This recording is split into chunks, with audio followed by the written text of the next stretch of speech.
शुभ संध्या मित्रों। आज मैं आपके सामने एक पॉलिटिकल साइंस का बहुत ही महत्वपूर्ण टॉपिक लेके आया हूं। भारत का प्रधानमंत्री।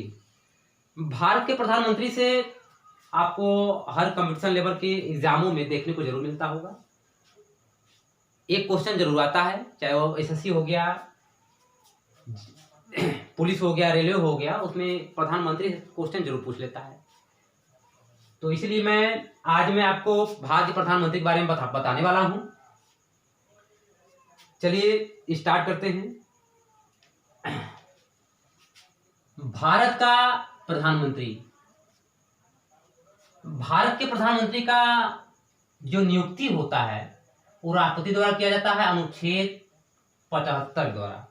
यानी हमारे देश में प्रधानमंत्री होगा वो अनुच्छेद 75 द्वारा राष्ट्रपति द्वारा नियुक्त किया जाता है।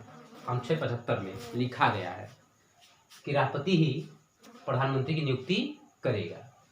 आप लोग नोट्स बनाते रहिए, लिखते रहिएगा, ध्यानपूर्वक समझते रहिए वीडियो को। राष्ट्रपति प्रधानमंत्री की नियुक्ति करेगा अनुच्छेद 75 में, आर्टिकल 75 में लिखा गया है। आइए यहां पे देखिए, मंत्री परिषद और मंत्रिमंडल दोनों का अध्यक्ष कौन होता है मित्रों? मंत्री परिषद और मंत्रिमंडल दोनों का अध्यक्ष कौन होता है? प्रधानमंत्री होगा। अनुच्छेद 74 में लिखा गया है। आर्टिकल 74 में यह लिखा गया कि मंत्री परिषद और मंत्रिमंडल दोनों का अध्यक्षता कौन करेगा? तो प्रधानमंत्री करेगा। यहां से क्वेश्चन पूछा था, एक बार लेखपाल में क्वेश्चन पूछा था, एक बार यूपी पीसीएस वाले में क्वेश्चन पुट अप किया गया था कि मंत्री परिषद और मंत्रिमंडल का अध्यक्षता कौन करता है और किस अनुच्छेद द्वारा? तो यह अनुच्छेद 74 प्रधानमंत्री करेगा। मित्रों ध्यान समझिएगा। जो मंत्री परिषद होता है उसका रूप कैसा होता है?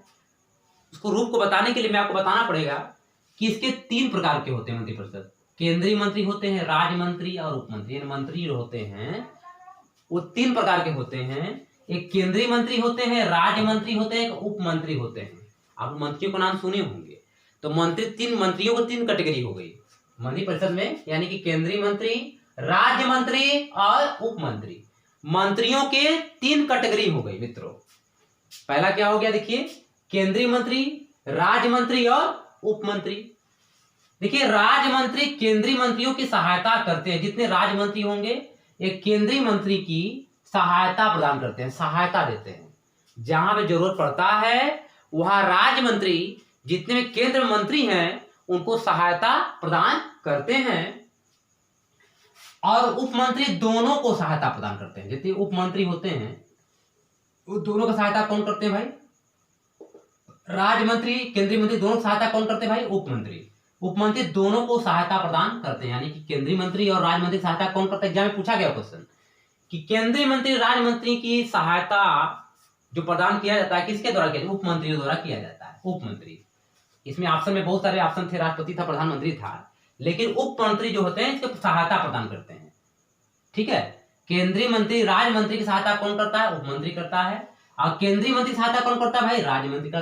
तीनों आपस में निर्भर हैं। तीनों मंत्री आपस में क्या? 3 प्रकार के मंत्री जो आपस में निर्भर होते हैं एक दूसरे पर। देखिए, मंत्री परिषद सामूहिक रूप से लोकसभा के प्रति उत्तरदायी होता है।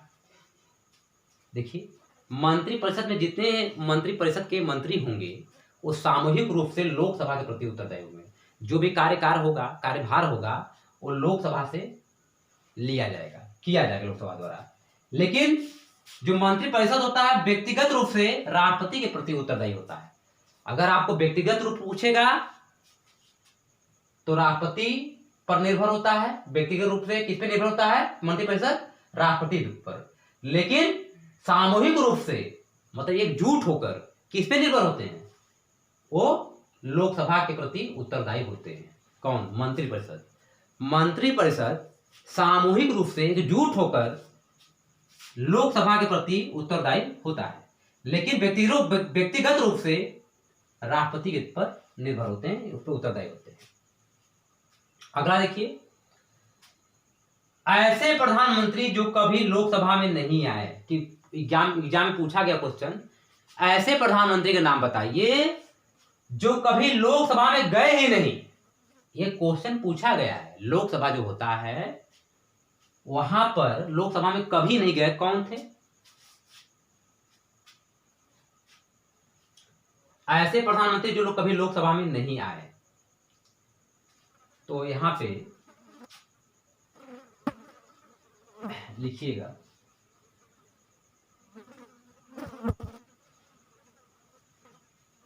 नंदा जी थे,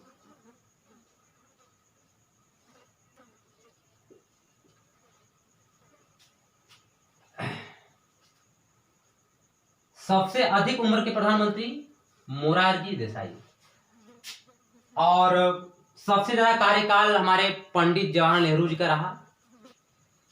सबसे अधिक उम्र के प्रधानमंत्री जो थे हमारे मोरारजी देसाई थे, और सबसे कम उम्र के प्रधानमंत्री राजीव गांधी। सबसे कम उम्र के प्रधानमंत्री राजीव गांधी, ठीक है। सबसे अधिक उम्र के प्रधानमंत्री मोरारजी देसाई, सबसे कम उम्र के प्रधानमंत्री राजीव गांधी। आगे आइए, अनुच्छेद 78 प्रधानमंत्री का कर्तव्य, यानी कि आर्टिकल नंबर 78 में लिखा गया है कि प्रधानमंत्री का कर्तव्य होगा, जो प्रधानमंत्री हमारे देश का होता है, जितने सारे कर्तव्य होते हैं वो प्रधानमंत्री निभाएगा, अपने कर्तव्य का पालन करेगा। अनुच्छेद 78 में लिखा गया है अपने कर्तव्य का पालन कौन करेगा? प्रधानमंत्री करेगा। हमारे यहाँ अब तो हमारे देश में, भारत देश में उप प्रधानमंत्री की नियुक्ति नहीं होती है, लेकिन पहले की जाती थी, जरूरत पड़ने पर की जाती थी। तो हमारे भारत में 3 ऐसे थे जो उप प्रधानमंत्री बने थे, सरदार पटेल जी, मोरारजी देसाई, लाल कृष्ण आडवाणी।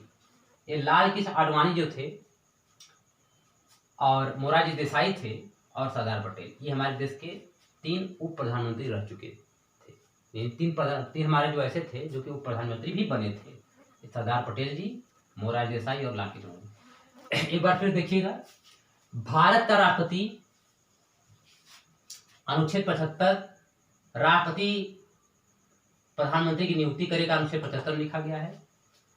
मंत्री परिषद मंत्रिमंडल, अनुच्छेद 74, यानी कि अध्यक्षता कौन करेगा?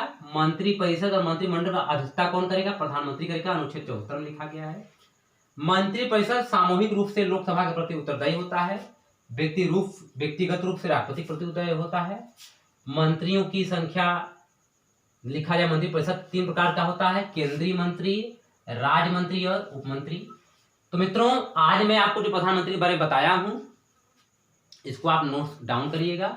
इसमें कोई खास बात तो है नहीं, लेकिन खास बात यह है कि यहाँ से क्वेश्चन जरूर पूछा जाता है आर्टिकल से, प्रधानमंत्री की नियुक्ति कैसे होता है, मंत्री परिषद क्या होता है, मंत्रिमंडल क्या होता है, कितने प्रकार के मंत्री होते हैं मंत्री परिषद में, ये आपसे जरूर पूछा जाता है।